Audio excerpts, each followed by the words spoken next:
Hi hello నమస్తే everyone, welcome to మన channel అండి. ఈరోజు మన ఛానల్లో మహాశివరాత్రి రోజున లింగోద్భవ సమయం ఎప్పుడు అనే విషయాన్ని చూద్దాం. మహాశివరాత్రి రోజున లింగోద్భవ సమయంలో శివుడికి పూజ చేస్తే సంవత్సరం మొత్తం శివానుగ్రహం వల్ల అష్టైశ్వర్యాలు భోగభాగ్యాలు కలుగుతాయని పండితులు చెప్తున్నారు.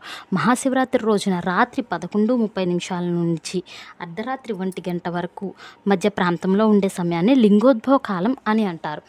ఈ లింగోద్భవ కాలాన్ని 4 భాగాలుగా విభజించి ఒక్కొక్క సమయంలో శివుడికి ఒక్కొక్క రకంగా పూజ చేస్తే శివానుగ్రహం సంపూర్ణంగా కలుగుతుందని వివరిస్తున్నారు.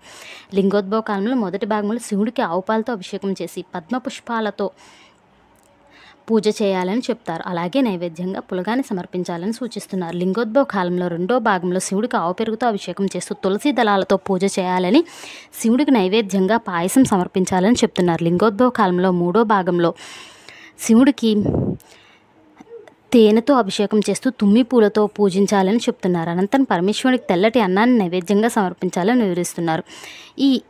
ఈ దీపం వెలిగిస్తే మహాశివుడికి చాలా పుణ్యం అని చెప్తున్నారు. మహాశివరాత్రి రోజున ఏ సమయంలోనైనా సరే ఎర్రటి కొత్త ప్రమిదలో ఆవు నెయ్యి లేదా నూనె లేదా దీపం వెలిగించి దారిద్ర దహనం శివస్తోత్రాన్ని చదివితే మహాపుణ్యం కలుగుతుందని చెప్తున్నారు. అలాగే జన్మజన్మల దరిద్రం తొలగిపోతుందని పండితులు చెప్తున్నారు.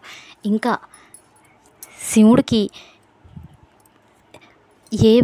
ఏ విశేషమైన పూజలు చేస్తే మంచిది, ఇంకా నందీశ్వరుడికి ఏ చెవులో చెప్తే మంచి జరుగుతుంది, ఇటువంటి సమాచారం అంతా మన నెక్స్ట్ వీడియోలో అప్లోడ్ చేస్తాను. ఖచ్చితంగా వెళ్ళి ఫాలో అవ్వండి. Thanks everyone, by by. నా వీడియో కనుక నచ్చుంటే ఒక లైక్, షేర్, సబ్స్క్రైబ్ చేయడం మాత్రం మర్చిపోకండి. ఇలాంటి మంచి వీడియోల కోసం మన ఛానల్ని ఖచ్చితంగా ఫాలో అవ్వండి. Bye everyone.